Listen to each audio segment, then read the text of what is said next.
Welcome to Craig Lane with Health Alchemy here. Having a little fun with life, having a little fun with early warning signals here. Another one of the early warning signals, I spoke to it briefly in the depression videos, but in this case, we're going to talk about worry, and worry is a real simple one. It was often associated with brooding and splenic back in the old humors therapy, back in Greece and whatnot.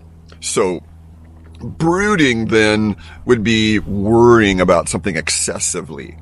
And in traditional Chinese medicine, they have a saying, worry damages the spleen. What does that mean?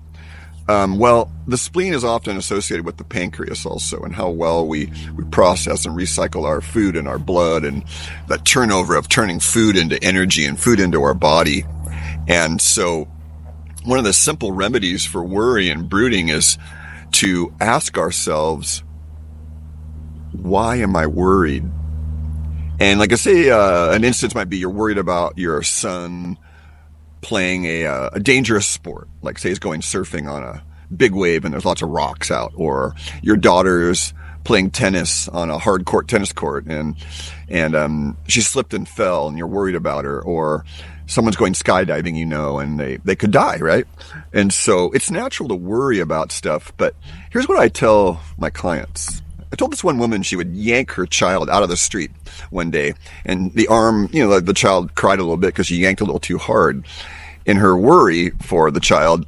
And I said, hey, you don't need to beat yourself up and worry about what you did. What you need to do is drop down to your heart and realize you're only worried because you care. It's literally that simple, is to reframe it to, I'm only angry because I care. I'm only worried because I care. And then to break the cycle of worry is to, this is from Abraham Hicks too, it's to imagine what you're worried about sitting in the light, sitting in happiness, sitting in joy, and being grateful too for that thought that it just came in and allowed you to open up. Gratitude's very, very helpful for worry. And also that deep knowing that you're only worried because you care. And that's the realization. And realization doesn't come consciously. And that's another video we'll have about grace with a capital G, grace. So hope that was helpful today. Remember, if you're worried, just take a breath and drop in and ask yourself, why am I worried? And ask yourself, maybe I just care enough to worry. And then it's a little softer at that point. Thank you very much.